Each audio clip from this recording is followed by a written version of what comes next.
नमस्कार, मैं ज्योति श्रीवास्तव। आप देख रहे हैं सी न्यूज भारत। वक्त हो चुका है बुलेटिन का। इस बुलेटिन में बात होगी चतरा की, जहां सदर अस्पताल में अस्पताल प्रबंधन समिति की बैठक का किया गया आयोजन। साथ ही बात मुंबई की होगी, जहां रोड एक्सीडेंट में महिला की मौत के बाद आक्रोशित ग्रामीणों ने पुलिस टीम पर किया पथराव, और बताएंगे कैसे सीतापुर में लखनऊ निवासी रजनीकांत और उनके ड्राइवर पर किया गया जानलेवा हमला। इन तमाम खबरों पर करेंगे विस्तार से चर्चा।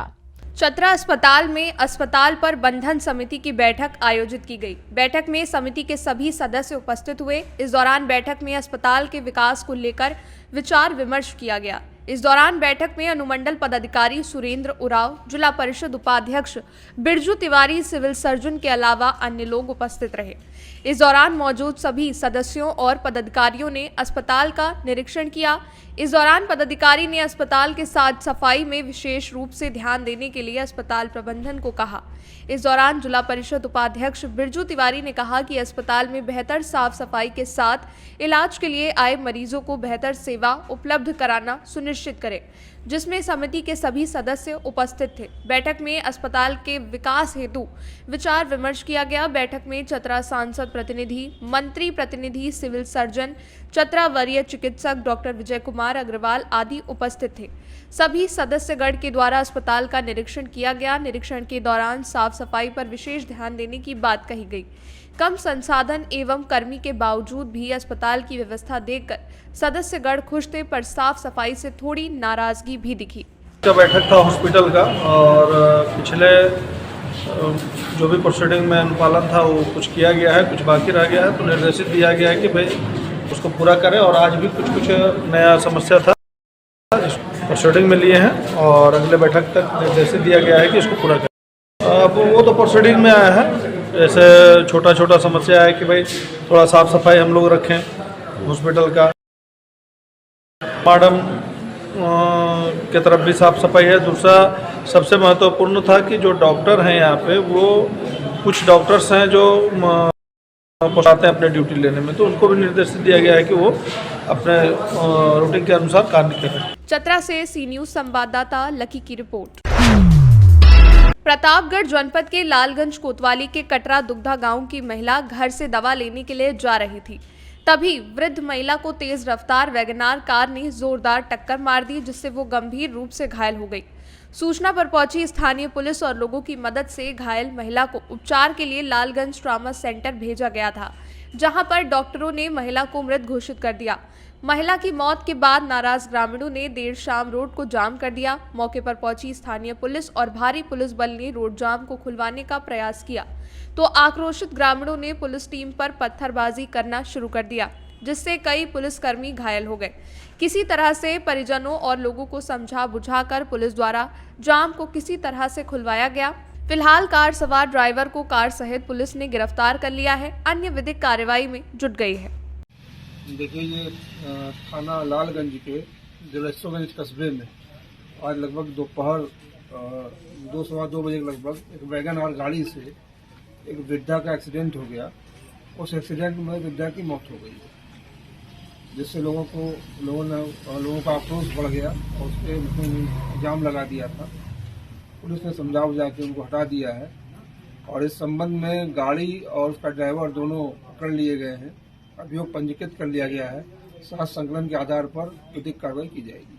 मुंबई से सी न्यूज संवाददाता इस्माइल खान की रिपोर्ट। समाजवादी पार्टी के वरिष्ठ नेता मोहम्मद आजम खान के बेटे अब्दुल्ला आजम खान के 2 अलग-अलग पासपोर्टों का मामला अदालत में विचाराधीन है। इस मामले में अदालत ने प्रोसिक्यूशन में अपनी तमाम दलीलें और सबूत पेश कर दिए हैं, और उन पर बचाव पक्ष ने बहस भी कर ली, और अभियुक्त के बयान, जो कि 313 की कार्रवाई के अंतर्गत आते हैं, वो भी पूर्ण हो चुके हैं। इस मामले में साक्षी प्रस्तुत करने के लिए अभियुक्त अब्दुल्ला आजम खान ने अदालत से समय मांगा है, जिसके लिए 18 जनवरी की तारीख तय करी गई है।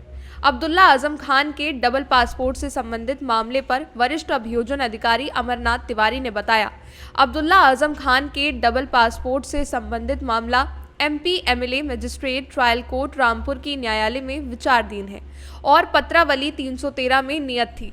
अब्दुल्ला आजम खान VC द्वारा जिला कारागार हरदोई से उपस्थित थे और अब्दुल्ला आजम खान का धारा 313 CRPC का बयान माननीय न्यायालय में अंकित किया गया। उन्होंने सफाई में साक्ष्य देने के लिए कहा है, जिसके लिए पत्रावली बचाव साक्ष्य में 18 जनवरी की तारीख निश्चित करी गई है। ये पूछे जाने पर कि 313 क्या होती है, इस पर वरिष्ठ अभियोजन अधिकारी ने बताया, जब अभियोजन का साक्ष्य समाप्त हो जाता है तो अभियोजन का जो साक्ष्य आता है, जो गवाह आते हैं, तो न्यायालय के द्वारा अभियुक्त से पूछा जाता है कि फला गवाह ने ये बात कही है, इसके बारे में आपको क्या कहना है, और अभियुक्त को जो कहना होता है वो कहता है। उसके बाद न्यायालय द्वारा ये भी पूछा जाता है कि क्या आपने अपने बचाव में कोई साक्ष्य देंगे, तो अभियुक्त को अगर देना होता है तो वो हाँ बोलता है और अगर नहीं देना होता है तो वो ना बोलता है। जब माननीय न्यायालय ने पूछा कि आपको अपने बचाव में कोई साक्ष्य देना है, तो उन्होंने कहा कि हाँ, मैं साक्ष्य प्रस्तुत करूंगा। तो माननीय न्यायालय ने बचाव साक्ष्य के लिए पत्रावली 18 जनवरी नियत की है और अब्दुल्ला आजम खान का 313 का बयान हो चुका है। अब बचाव साक्ष्य के लिए 18 जनवरी लग गई है। अब जो एविडेंस आएगा वो उनके द्वारा प्रस्तुत किया जाएगा। अब्दुल्ला आजम खान के डबल पासपोर्ट से संबंधित मामला MP MLA magistrate trial court Rampur के न्यायालय में विचाराधीन है और पत्रावली 313 में नियत थी। अब्दुल्ला आजम का जरिए VC जिला कारागार हरदोई थे उपस्थित थे और अब्दुल्ला आजम खान का धारा 313 CRPC का बयान माननीय न्यायालय में अंकित किया गया। उन्होंने अपने सफाई में साक्ष्य देने के लिए कहा है, जिसके लिए पत्रावली बचाव साक्ष्य में 18/1/2024 की तिथि नियत की गई है। तो ये 313 क्या होती है सर? जब अभियोजन का साक्ष्य समाप्त हो जाता है तो अभियोजन का जो साक्ष्य आता है, जो गवाह जो प्रपत्र और जो साक्ष्य दिए रहते हैं, उसके लेते हुए न्यायालय के द्वारा अभियुक्त से पूछा जाता है कि फला गवाह ने यह बात कहा है, इसके बारे में आपको क्या कहना है, और अभियुक्त को जो कहना होता है वो कहता है। उसके बाद न्यायालय द्वारा ये भी पूछा जाता है क्या आप अपने बचाव में कोई साक्ष्य देंगे, तो अभियुक्त को देना होता है तो कहता है हाँ, नहीं कहना होता तो नहीं। इसमें जब माननीय न्यायालय ने पूछा कि आपको अपने बचाव में साक्ष्य देना है, तो उन्होंने कहा हाँ, मैं साक्ष्य प्रस्तुत करूंगा। तो माननीय न्यायालय ने बचाव साक्ष्य के लिए पत्रावली 18/1/2024 नियत की गई है। तो 313 हो गई? हाँ, 313 का बयान किया। अब 18 तारीख लग गई। हाँ, 18 तारीख अब बचाव साक्ष्य में लग गई है। अब जो एविडेंस आएगा वो उनके द्वारा प्रस्तुत किया जाएगा। रामपुर से सी न्यूज संवाददाता साजिद खान की रिपोर्ट।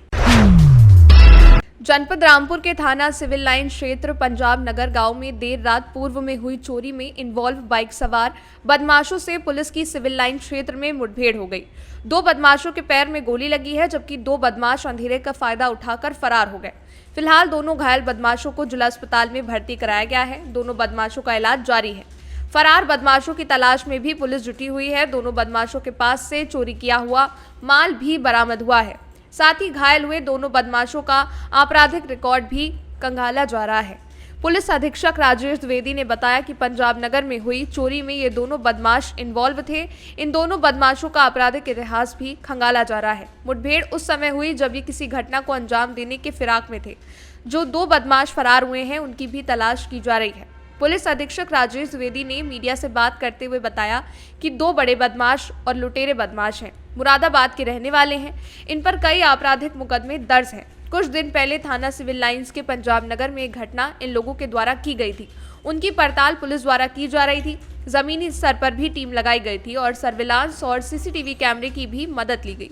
आज पुलिस को सूचना मिली कि ये लोग फिर कोई घटना को अंजाम देने वाले हैं। पुलिस द्वारा उनकी घेराबंदी की गई तो थाना सिविल लाइन क्षेत्र में 2 मोटरसाइकिल से 4 बदमाश आते हुए दिखाई दिए।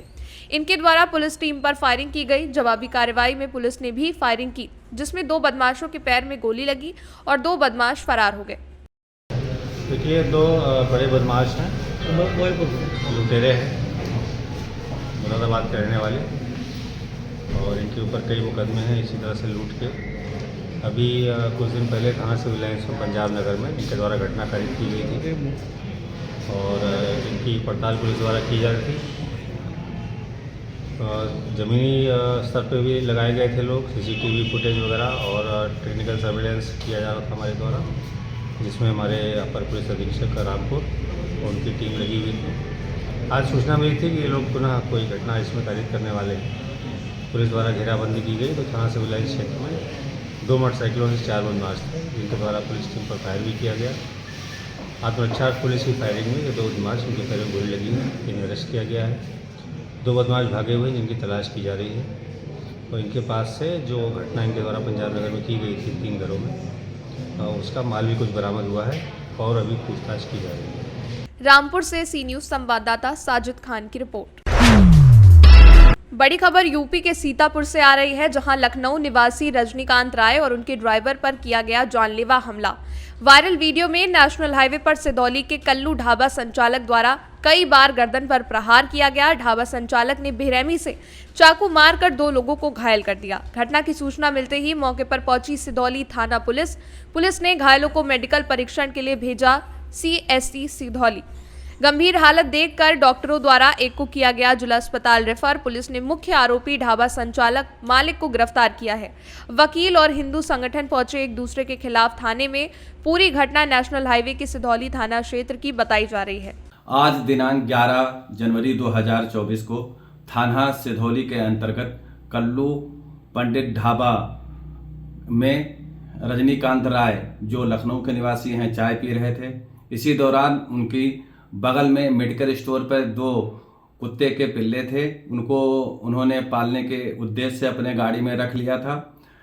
इस पर ढाबे के करण दुबे ने आरोप लगाया कि ये कुत्ते के पिल्ले चोरी करके ले जा रहे हैं। दोनों पक्षों में कहा सुनी और मारपीट हो गई।